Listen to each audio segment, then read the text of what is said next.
시간들이 참으로 빠른 것 같습니다. 26년도로 시작한 지가 엊그제 같은데 벌써 6월 마지막 줄 반년을 다 보낸 시점에 서 있습니다. 우리는 특별히 지난 목요일 76주년 6.25 전쟁을 또 이렇게 기억하고 보내면서 오늘 사사기 말씀을 통해서 전쟁을 겪지 못한 세대들에게 주는 메시지를 함께 나누기를 원합니다. 6.25 전쟁 이후에 수많은 미담 사례들이 존재하는데요. 그중에 감동적인 이야기 하나를 소개해 드리려고 합니다. 오늘 캐나다에 사역하시는 목사님이 오셨는데 캐나다 시민과 연관되어진 이야기입니다. 캐나다의 노신사인 도널드 엘리엇 씨가 현대 자동차를 구매하기 위해서 토론토에 있는 미시소고점을 방문해서 구매 상담을 했습니다. 엘리엇 씨는 자신을 맞아주던 동양인 딜러를 물끄러미 바라보면서 혹시 한국 사람이냐고 물었습니다. 동양인 딜러가 한국인이 맞다고 하자 엘리엇 씨는 반가워하면서 이야기를 시작했습니다.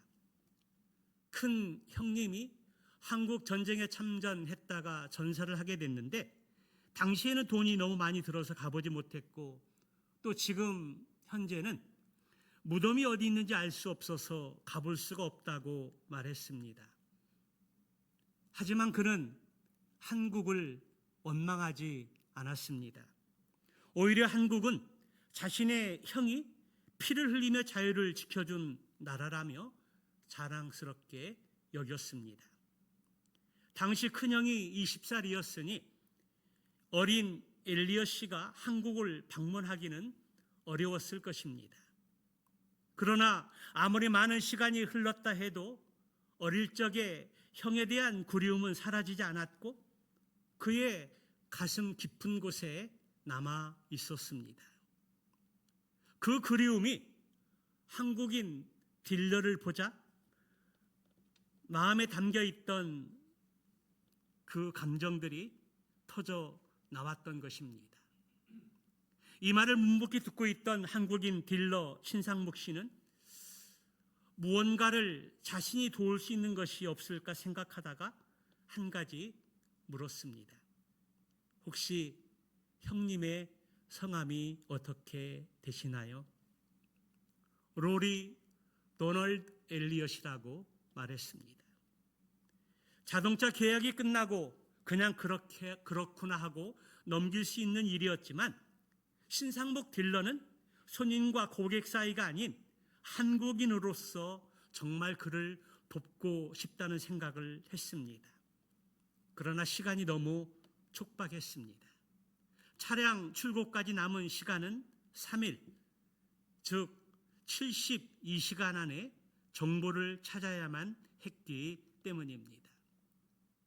신상목 딜러는 엘리엇 이야기를 토대로 큰 형님의 성함과 1953년에 전사했다는 것에 집중하여 일단 서울에 묘지가 있다는 말에 인터넷부터 전화까지 돌려가며 수소문했지만 도저히 찾을 수가 없었습니다. 이름 하나만 가지고 묘비를 찾는다는 것이 결코 쉬운 일들이 아니었기 때문입니다. 시간이 흘러 차가 나오는 날 오전이 되었지만 별다른 성과를 얻지 못했습니다. 망연자실하고 있던 신상목 딜러는 혹시나 하고 부산 유엔 기념공원 사이트에 들어가 보았는데 그곳에 유엔군 전몰 용사 리스트가 있었습니다. 리스트를 확인하는 순간 신상목 딜러는 가슴 벅찬 심장이 타오르는 가슴 벅찬 상황을 맞이하게 되었습니다. 마침내 그토록 찾던 이름 로리 도널드 엘리엇, 그 이름을 발견하게 된 것입니다. 사이트에는 묘비 사진까지 올라와 있었는데 곧바로 사진을 현상해서 액자를 만들었습니다. 그리고 차를 찾으러 온 엘리엇 씨에게 액자를 선물하면서 형의 묘지에 대한 정보도 알려주었습니다. 그 자리에서 엘리엇 씨는 액자를 꼭 껴안더니 슬픔과 감격의 눈물을 흘리기 시작했습니다. 60년 만에 형님의 소식을 알게 되었으니 그 감정은 그 누구도 감히 표현할 수 없었을 것입니다. 엘리엇 씨는 연신 감사하다고 고백을 되뇌이며 눈물을 흘렸습니다. 이에 신상목 딜러는 이러한 말을 전했습니다. 당신의 큰 형님 덕분에 제가 여기에 올 수 있었습니다. 오히려 제가 감사합니다. 이 사연이 신상목 딜러의 페이스북에 올라가게 되었고 세상에 널리 퍼지게 되었습니다. 그 글을 읽은 많은 한국인들이 고마운 마음을 공감하면서 그 이야기가 입소문을 통해서 퍼져나가기 시작했습니다. 그리고 한국 정부도 그의 사연을 알게 되었고 국가보훈처에서는 엘리엇 씨를 초청해서 감사의 마음을 전한 것입니다. 엘리엇 씨는 형님을 기억해 준 것에 감사를 표했습니다. 그냥 지나칠 수 있었던 일이었으나 한국의 자유를 지키기 위해서 낯선 나라에서 자신을 희생한 용사들, 그리고 그 고마움을 잊지 못했던 신상목 딜러가 만들어낸 기적 같은 이야기였습니다. 캐나다는 6.25 전쟁 당시에 미국, 영국에 이어서 세 번째로 많은 군인들을 파병을 했는데요. 자그마치 2만 7천 명을 파병했습니다. 그 중에 516명이 전사를 했고 300명이 실종당했으며 1200여 명이 부상을 당했습니다. 로리 도널드 엘리엇 상병이 속했던 캐나다 제2보병대대, 이 보병대대는 1951년 4월 가평전투를 승리로 이끄는데 큰 공을 세운 부대였습니다.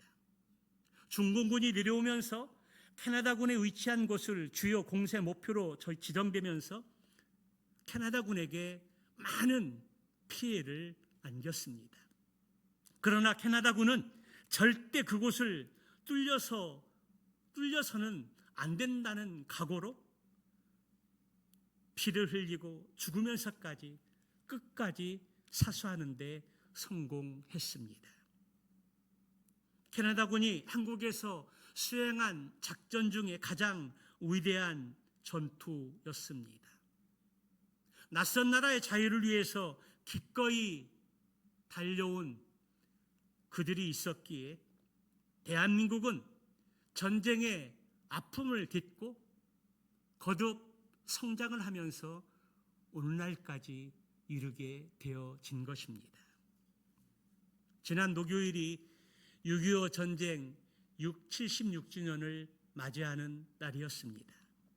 오늘 호국 보훈의 달 마지막 주일을 맞이하여서 나라와 민족을 위해 희생하신 호국 영령들과 순국 성녀들을 다시 한번 그들의 희생과 죽음을 기억하면서 우리의 마음 가운데 감사한 마음을 잊지 않아야 하겠습니다.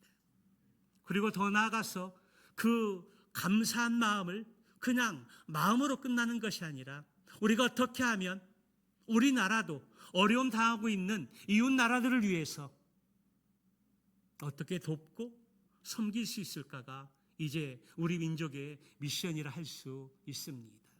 참으로 감사한 것은 원조를 받던 우리 대한민국이 이제 다른 나라를 도울 수 있는 나라가 되었다라는 사실입니다. 원조를 받는 나라에서 다른 나라를 원조해주고 도와주는 나라는 우리 대한민국이 처음입니다. 얼마나 감사한 일이 아닌지 알 수 없습니다. 우리말에 전후세대라는 말이 있는데요. 이 말은 말 그대로 전쟁 후에 태어나서 전쟁을 경험하지 않은 세대를 일컫는 말입니다. 전후 세대는 전쟁의 비참함을 경험하지 않고 평화와 풍요 속에서 살아온 세대를 가리킵니다. 그러다 보니 때로는 기성 세대로부터 너무나 나약하다거나 역사의식이 없다는 말을 듣기도 하고 국가의 소정을 잘 인식하지 못한다는 말을 듣기도 합니다. 이 사실을 뒷받침하는 것이 세대차이라는 단어인데요. 세대차이라는 이 단어가 시작되면서 이제는 세대 갈등, 세대 불신, 세대 분열, 세대 대립, 세대 전쟁, 세대 혁명의 말로 발전하면서 오늘날까지 이르렀습니다. 오늘 함께 읽은 본문의 말씀을 보게 되면 사사시대의 초기에 서로 상이한 두 세대가 공존하고 있었는데요. 이를 가리켜서 오늘 성경은 전쟁을 경험한 세대와 전쟁을 경험한 기성세대와 전쟁을 모르고 태어나고 자란 젊은 세대를 가리키는 말입니다. 일반적으로 전쟁을 경험한 기성세대는 출애굽 이후에 광야에서 태어난 세대로서 그들은 40년 동안 광야 훈련을 받으면서 하나님의 많은 기적과 은혜를 체험한 세대들입니다. 그리고 가나안 정복을 위해서 손에 칼을 들고 제일 앞장서서 전쟁에 가담했던 사람들입니다. 그들은 가나안 정복 전쟁을 하면서 수년 동안의 전쟁에 긴장해서 헤어나지 못하고 살아왔습니다. 그리고 어느 정도 그 땅을 평정하자마자 나라의 기초를 세우기 위해서 아침부터 저녁까지 힘들게 일만 하면서 꿈을 키워가고 있었습니다. 그 꿈은 강한 나라, 잘 사는 나라를 만들어서 후손들에게 전해주고 그래서 자랑스러운 선조가 되고 싶었던 것입니다. 이것이 바로 전쟁을 겪으며 일만 하다가 인생을 다 보낸 기성세대들의 삶이었고 비전이었습니다. 반면에 가나안에 정착하면서 태어난 세대들이 있었는데요. 그들을 일컬어서 전쟁을 모르는 세대라고 말합니다. 그들은 광야 생활을 경험하지 못했고 그래서 하나님의 베푸신 초자연적인 현상들이나 기적들을 경험한 일도 없습니다. 그저 전쟁을 겪은 부모로부터 간접적으로 들어서 알고 있을 뿐입니다. 그래서 지금 누리고 있는 환경이나 그러한 누리고 있는 복들이 나의 능력과 힘으로 이루어진 것이라고 생각하는 세대들입니다. 그리고 우리의 세대는 부모의 세대와 다르다. 부모의 세대는 부모 세대이고 우리의 세대는 우리 세대라고 하면서 두려움 없이 자신만만하게 살아가는 세대들입니다. 이들의 사고와 생각을 보면 오늘날 전쟁을 겪지 않고 평화의 시대에서 태어나서 성장하고 자란 오늘날 우리나라의 젊은 세대들을 보는 것 같고 또 그들의 의식 세계와 비슷하다는 인상을 받게 됩니다. 오래전 한국정보통계원의 조사에 따르면 초등학생 35.1%는 6.25 전쟁은 남한이 북한을 침공한 전쟁이라고 생각한다고 답을 했고요. 50.7%는 조선시대에 일어난 전쟁이라고 생각하고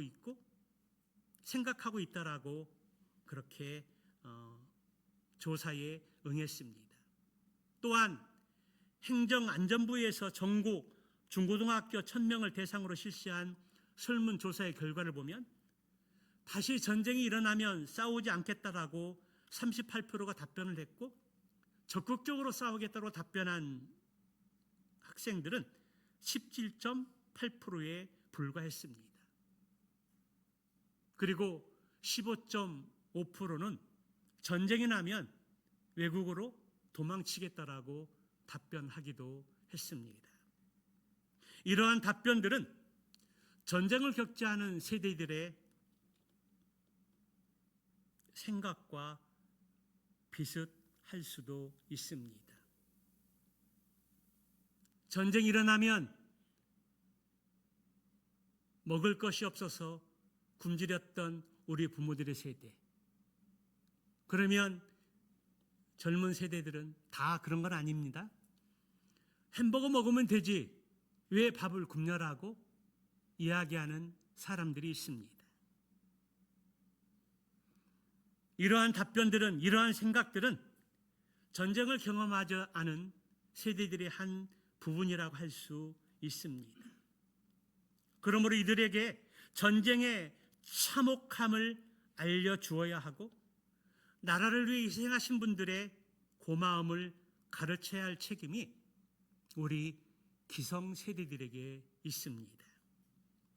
오늘 본문의 말씀을 보면 이스라엘의 세대 중에 전쟁을 알지 못하는 세대들이 있었고, 오늘 그 말씀을 통해서 하나님께서는 그들을 시험하기 위해서 이 말씀이 기록되어졌음을 밝히고 있습니다. 우리 2절의 말씀을 한번 보도록 할까요? 같이 봅니다. 시작. 이스라엘 자손의 세대 중에 아직 전쟁을 알지 못하는 자들에게 그것을 가르쳐 알게 하려 하사 남겨두신 이방 민족들은, 하나님께서 가나안 정복 전쟁을 통해서 가나안 땅을 이렇게 접수를 하고 이스라엘 민족들이 땅을 분배하고 살게 되어졌는데, 그런데 아직 다 쫓아내지 못하고 남겨진 원주민들이 있었다라는 것입니다. 여러 이유들이 있습니다. 그들에게 강력한 철병거들이 있었기 때문에 싸우다가 완전히 소탕하지 못한 잔당들일 수 있습니다. 그리고 그들을 남겨둔 이유는 그들을 노예로 부리면서 그들에게 자신들의 일들을 맡기고 부려먹기 위해서 남겨둔 요소도 있습니다. 그러나 그러한 일반적인 우리가 알고 있는 이유보다 하나님께서 원주민들을 남겨놓으신 이유가 있다라는 것입니다. 그것을 가르쳐주기 위해서, 그들을 시험하고 그것을 알려주기 위해서 원주민들을 남겨두셨다라고 말씀합니다. 첫째는 전쟁이 무엇인지를 가르쳐주기 위함입니다. 이스라엘 백성들은 가나안과의 전쟁을 통해서 그곳 원주민들을 몰아내고 하나님이 약속하신 그 땅을 정복하였습니다. 그러나 하나님께서는 이스라엘의 자손의 세대 중에 아직 전쟁을 경험하지 못한 새로운 세대들에게 그들을 시험하고 또 전쟁의 의미가 무엇인지, 왜 전쟁을 해야 되는지, 그 전쟁의 의미를, 전쟁이 무엇인지를 알려주기 위해서 그들을 남겨주셨다라고 말씀하고 있습니다. 그 땅에 남겨진 원주민들은 블레셋의 5성을 비롯해서 모든 가나안 사람들과 시돈 사람들, 그리고 휘 사람들이 그들입니다. 하나님은 전쟁을 알지 못하는 세대 중에 가나안은 정복했지만 아직 전쟁이 끝나지 않았기에 계속 긴장감을 가지고 유비무한 자세를 가지고 살아야 한다는 것을 말씀하고 있습니다. 다시 말하면 지금 가나안에 정착하게 됐다 하더라도 안일하게 살지 말고 아직 섬멸해야 될, 완전히 몰아내야 될 적들이 존재하고 있다라는 것입니다. 완전히 정복해야 할 땅이 남아있다는 사실들을 알려주고 있습니다. 그렇기 때문에 나태하게 정신줄 놓지 말고 아직 몰아내야 할 원주민들, 그들과 싸워야 할 적들이 있다는 사실들을 명심하며 또 살아가도록 그렇게 교훈하고 있습니다. 지난 목요일은 우리나라 6.25 전쟁 76주년이 되는 날이었는데요. 그러나 지금은 종전이 아닌 휴전 상태라는 사실입니다. 휴전과 종전은 의미가 완전히 다른데요. 휴전은 전쟁 중에 얼마 동안 싸움을 멈추는 것이고, 종전은 전쟁을 끝내고 평화 협정을 체결하는 것입니다. 휴전과 종전을 헷갈리면 안 됩니다. 현재 우리나라는 휴전 협정만 체결되었고 평화 협정은 체결되지 않았습니다. 지금 우리나라 상황은, 한반도 상황은 종전이 아닌 휴전 상태라는 사실입니다. 법적으로 완전히 전쟁이 끝난 것이 아니라는 것입니다. 그러므로 군인들은 전방에서 경계태세를 늦추지 않고 자신에게 주어진 목적과 일들을 충성을 다해 감당해야 하고, 후방에 있는 우리들은 우리에게 맡겨진 일들을 최선을 다해서 감당하면서 우리 대한민국을 사랑하고 지켜나가야 한다라는 사실입니다. 그런데 오늘 본문에 보면 안타깝게도 가나안 전쟁을 경험하지 못한 세대들은 하나님의 기쁘신 뜻을 충분히 이해하지 못했습니다. 가나안 원주민들을 왜 남겨두셨는지, 하나님 왜 우리를 시험하려고 하시는지 그 이유를 잘 알지 못했다라는 사실입니다. 그들은 하나님이 남겨주신 열국과 싸워서 이겨야 할 적으로 생각하지 않고 평화 공존의 이웃만으로 생각했다라는 것입니다.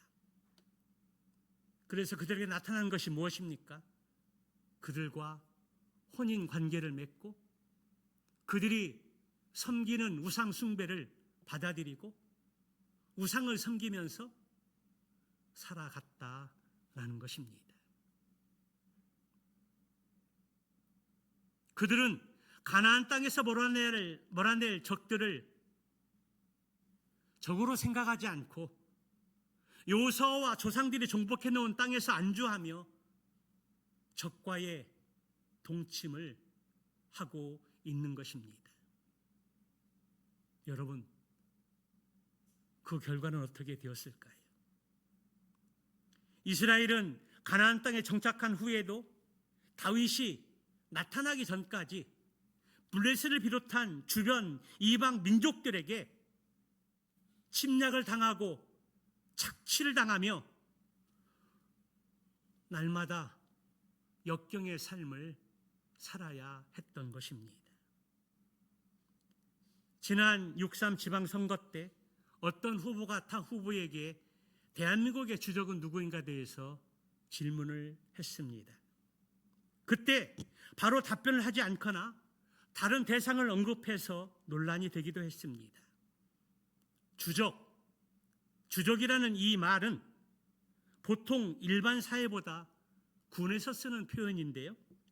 대한민국의 자유와 주권에 대하여 위협을 가할 의도와 능력을 갖춘 개인과 단체를 의미하는 단어입니다.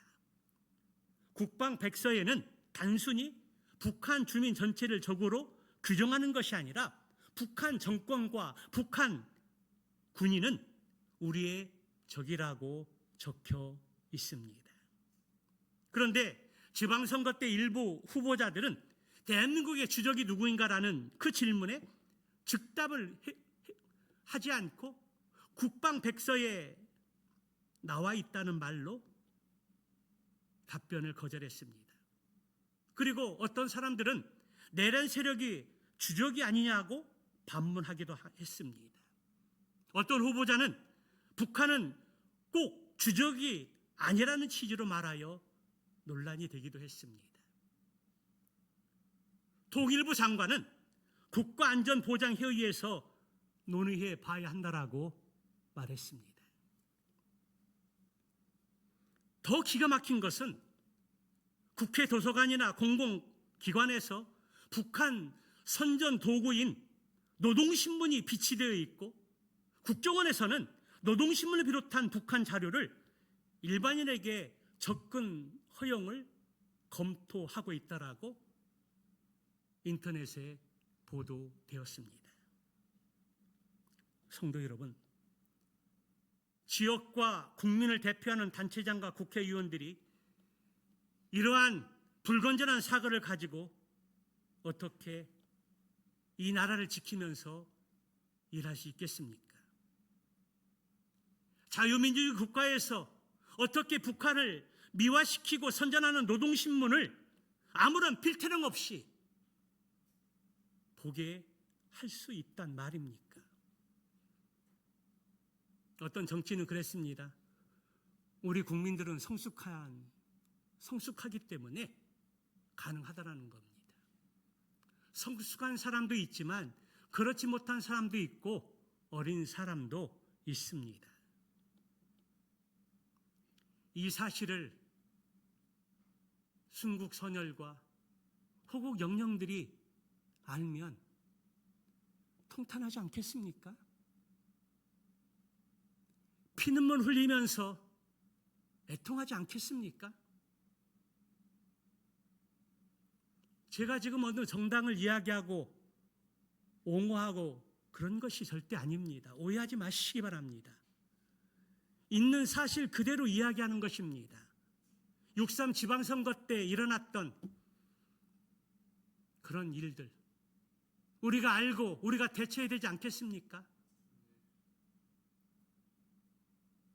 그래서 우리가 지난 호국 보훈의 달 디모데전서 2장 1절 2절의 말씀을 통해서 왜 우리가 대통령과 의정자들과 정치인들과 국회의원들을 위해서 기도해야 되는지 말씀드린 것입니다. 이 시대 마지막 보루는 교회이고 기독교인들이고 성도들이고 우리 자신들입니다. 어떤 사람들은 기도가 답이라는 것을 부정하기도 하지만 그렇지 않습니다. 기도가 답입니다. 우리가 기도했으면 기도한 대로 사랑의 실천을 하고 기도한 대로 우리의 삶을 드러내야 됩니다. 문제는 기도했는데 기도한 대로 살지 않기 때문입니다. 그래서 기도가 답이라는 것을 부정하는 겁니다. 여러분, 기도가 답입니다. 우리가 기도하지 않고 이 험난한 상황들을 어떻게 이겨낼 수 있겠습니까? 우리 힘으로 어떻게 이겨낼 수 있겠습니까? 기도가 답입니다. 그리고 기도했으면 기도한 대로 삶으로 살아내야 되는 것입니다. 살아내지 않기 때문에 우리가 지탄을 받고 기도가 답이 아니라고 이야기하는 것입니다. 그렇습니다. 남북 전쟁은 아직 끝나지 않았습니다. 지금도 한반도의 상황은 종전이 아니라 휴전 상태라는 것입니다. 언제 어떤 상황에서 김정은이 머리 헷가닥 돌면 핵단추 누르면 다 망하는 것입니다. 하나님이 지켜주시지 않으면 우리 대한민국 온전할 수 없습니다.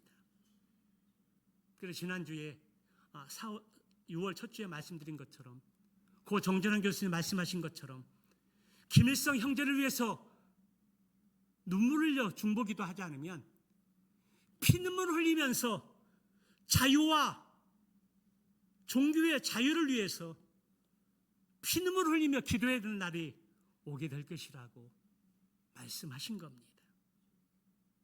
지금 우리가 경건하고 단정한 가운데 고요하고 평안한 생활할 수 있었는 것은 기도의 힘입니다. 나라와 민족을 위해서 기도해야 그러한 자유와 고요와 평안한 가운데 신앙생활 할 수 있는 것입니다. 지금 우리가 먹고 마시면서 즐기며 살 여유가 없다라는 것입니다.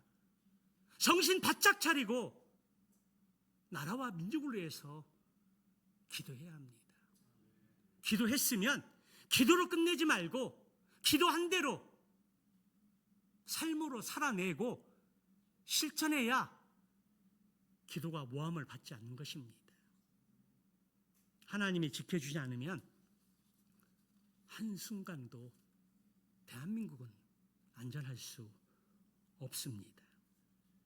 그러므로 전쟁을 겪은 세대들이 전쟁을 겪지 않은 세대들에게 이러한 참담함을 가르치고 이야기해 줘야 하고 같이 한 마음으로 나라 민족을 위해서 기도하고 어떻게 하면 건강한 대한민국을 세워갈 수 있을까 함께 고민하면서 우리가 하나가 되어야 한다는 겁니다.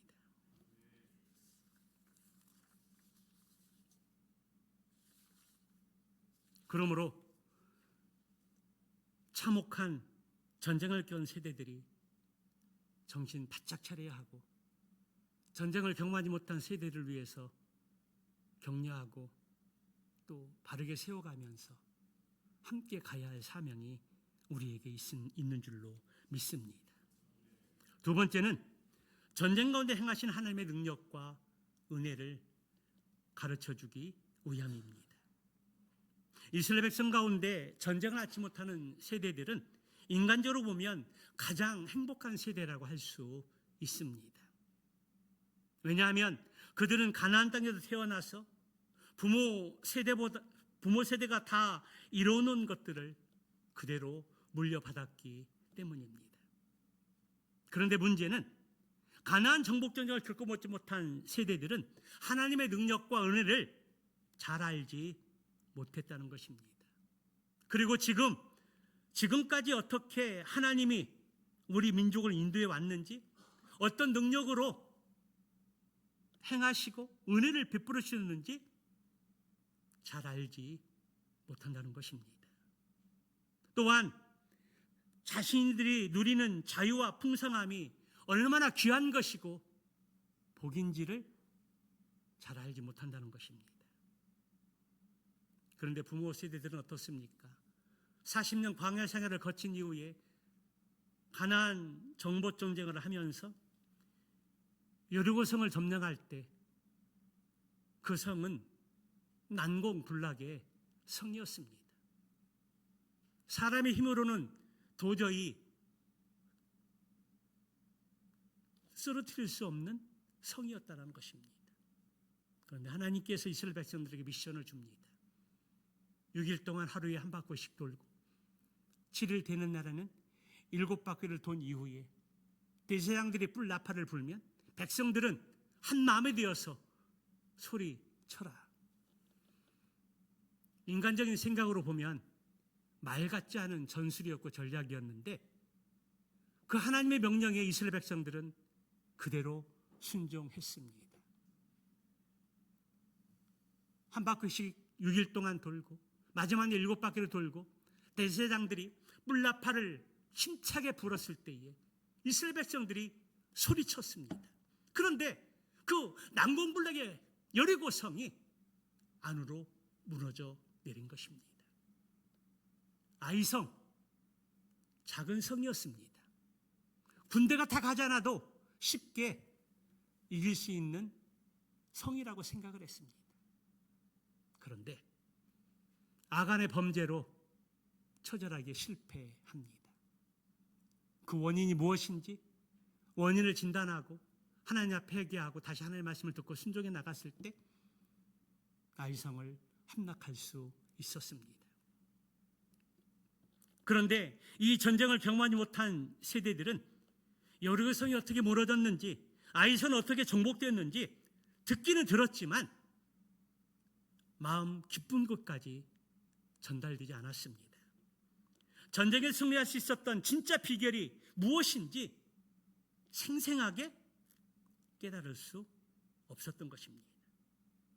다시 말하면 전쟁을 경험하지 않은 세대들은 하나님의 능력뿐만 아니라 전쟁 가운데 역사하신 하나님의 그 의대하심을 마음 깊은 곳까지 헤아리지 못했다는 것입니다. 하나님은 이러한 영광과 감각과 체험을 지금 전쟁을 겪어보지 못한 세대들에게도 가르쳐 주기를 원하셨습니다. 하나님의 말씀에 순종하면 가나안 땅에서 원주민들을 완전히 몰아낼 수 있지만 그들을 적으로 생각하지 않고 평화 공존을 위해서 적과 동침하고 그들과 결혼 관계를 맺고 먹고 마시고 시시덕거리면서 살게 되면 어떻게 되는지 그들을 시험하고 알려주기 원하셨습니다. 그러나 그들은 그 시험에 통과하지 못했고 계속해서 시행착오를 거쳐갈 수밖에 없었습니다. 다윗이 나타나기 전까지 그들은 참으로 고난의 시간을 보내야만 했습니다. 우리 역사 가운데 6.25 전쟁은 참으로 가슴 아픈 일입니다. 북한이 남한을 무력으로 침략한 북침으로 시작되어졌습니다. 막강한 화력으로 밀고 내려오는 북한군에 의해서 남한 전 지역은 일주일 만에 거의 함락되었고 또 밀려서 낙동과 이남에만 겨우 남는 긴박한 상황이 전개되었습니다. 그때 극적으로 이루어진 유엔군의 참전은 전세를 바꿔놓는 계기가 되었습니다. 이러한 역사적인 이면에는 하나님의 놀라운 역사가 있었다는 것입니다. 유엔군이 참여하려면 참전에 관한 안건이 안전보장 이사회에 올라와야 되고 그래서 회의를 통해서 가결돼야 하는데 그때 안전보장 이사회 5개 나라가 영국, 미국, 프랑스, 소련 그리고 중국입니다. 그런데 이 상임 이사국 5나라 중에 한 나라만 거부해도 가결되지 않습니다. 중국은 이미 한국전에 참전했기 때문에 가결권이 박탈당하고 소련은 직접적으로 참여를 하지 않았지만 김일성을 도와서 암묵적으로 전쟁을 좌지우지하는 그런 상황이었습니다. 안전보장 이사회에 이 안건을 올린다 하더라도 통과될 상황은 그리 적지 않았습니다. 그럼에도 불구하고 안건을 올렸고 놀랍게도 그 안건이 통과되었습니다. 어떤 일이 일어났을까요?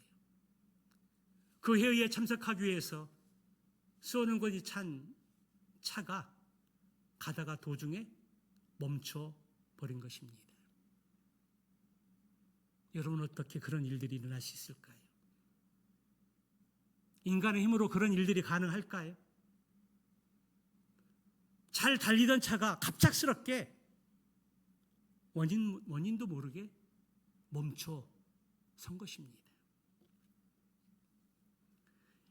이것을 우연이라고 이야기할 수 있을까요? 하나님의 역사입니다. 이 일들을 위해서 많은 교회와 목회자와 성도들이 얼마나 많이 기도했겠습니까? 또 더욱 적극적인 반전이 있었는데요. 1997년 유엔 안보리에 투표함이 너무나 낡아서 바꾸는 계기가 되었는데 그 안쪽에 웬 종이 하나가 붙어 있는 것을 발견했습니다. 그 내용을 보게 되면 투표함을 처음 만든 사람이 이런 내용의 기도문을 붙여 놓은 것입니다. 안전보장 이사회에서 이루어지는 모든 결정이 하나님의 뜻에 합당하게 결정되어 인류 역사에 하나님의 올바른 뜻이 이루어지기를 기도합니다. 그렇습니다. 하나님의 역사에는 우연도 실패도 없습니다. 하나님은 살아 계십니다. 살아계신 하나님은 지금도 동일하게 역사하십니다. 역사를 잃은 민족은 미래가 없다라는 말이 있는데요. 6.25 전쟁은 우리나라 과거 역사에 잊을 수 없는 참으로 가슴 아픈 동족 상잔의 비극입니다. 76년이 지난 지금도 여전히 종전이 아닌 휴전 상태에서 전쟁이 일어날지 모르는 긴박하고 위급한 상황이 날마다 전개되고 있습니다. 76년 전 6.25 전쟁이 보여준 생생한 역사의 교훈을 상기하고 전쟁을 겪은 기성세대와 전쟁을 알지 못하는 젊은 세대들이 오늘날 말씀을 통해 가르쳐 주신 교훈을 마음에 새기고 순종하며 나아가기를 소망합니다. 더 나아가서 핏값으로 세운 우리 조국 대한민국을 지켜내고 하나님이 도우셔서 평화 통일을 이루는 그날까지 기성세대와 젊은 세대들이 하나가 되어 큰 힘과 능력을 발휘함으로 예부의 나라가 대한민국을 호시탐탐 기회를 침략을 누리지 못하게 하고 자주국방의 힘으로 하나님이 도와주셔서 이 나라 이 민족을 건강하게 세워서 주님이 오시는 그날까지 선교의 사명을 잘 감당하는 우리 대한민국, 우리 교회가 되시기를 주님의 이름으로 축원합니다.